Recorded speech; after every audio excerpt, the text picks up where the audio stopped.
If we look at history, in the short history since 2003, what we've learned is that the system is resilient and it's muddling through. There is fragmentation, there is internal competition between the different political parties, but I think at the end of the day, national consensus holds strong. حرية التعبير بداخل العراق هذه كذبة كبيرة. ماكو حرية تعبير داخل العراق. بدليل اللي صار بتشرين، اللي صار قبل تشرين، واللي صار ورا تشرين، يعني لحد هذه الأيام.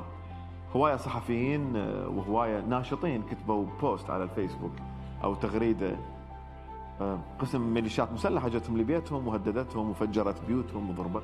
لو كنا بالداخل ما كان البرنامج راح يكون بهذه الحرية. The few parties that we've seen that have tried to make an outreach to the younger generation, for example, like Hekma, didn't do very well. You will already see established parties working on picking these new alliances apart in whatever way they can. So in the elections, we saw 97 women win seats in parliament. And so what this shows is that while the gender quota is effective in getting women into parliament, what we really need to start thinking about is how to make sure that women can actually influence decision-making when they are in parliament.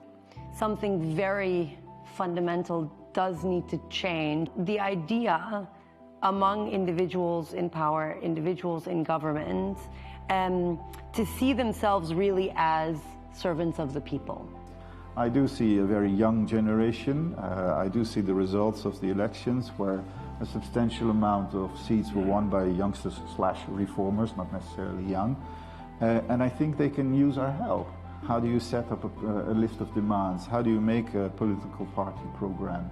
All of those kind of things do make a difference. وفي مراحل أخرى ارتكبت الدولة حقيقة الكثير من المخالفات تجاه المواطنين، وكان هناك إفلات من العقاب. وعلى مستوى السنوات الماضية كان هناك فساد حقيقي في كثير من المؤسسات في الدولة، وأيضا كان هناك إفلات من العقاب. ونعم، من ضمن هذا الإفلات من العقاب استهداف الصحفيين والناشطين وغيرهم.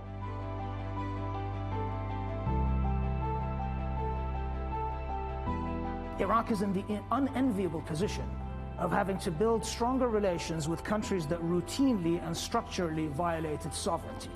So progress in one area will necessitate a blind eye in other areas. Despite its many problems, despite the challenges, I think Iraq is in a better position today than it has been for a long time to begin the long-term process of addressing its sovereignty issues. The first strategic dialogue Secretary Blinken had with any country in the world was with Iraq in April. And since then, we've continued to invest in every single opportunity we can in the bilateral relationship and in the institutions of Iraq. It's not just about the individuals, but it's about the functions of the state. You know, our vision for Iraq is not one in which we are constantly confronting Iran, but one in which we are helping Iraq to deepen and strengthen its sovereignty over time.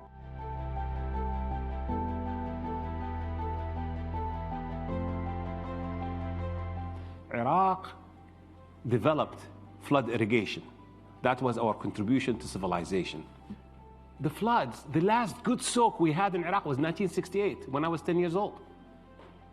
So our land is dying a slow death by salt because our irrigation method has not changed. The shift that is taking place in the global economy and particularly decarbonization of energy systems is posing this challenge to the whole of the Iraqi state, which depends for its government revenues about 90% on oil and gas revenues, or more than 90%.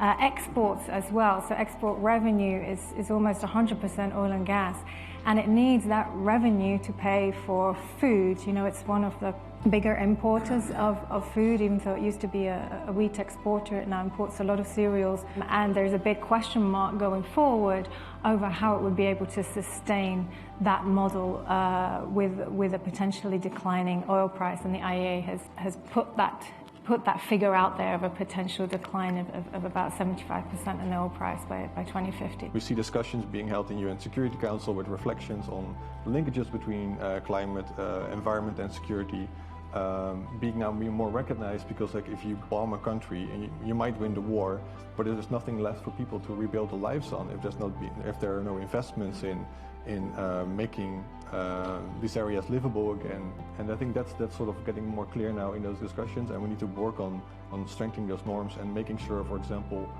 with proper mainstreaming of those kind of policies in World Bank, reconstruction programs and environmental issues are an essential part of rebuilding a country, or by the IMF. That's being part also for making countries climate resilient.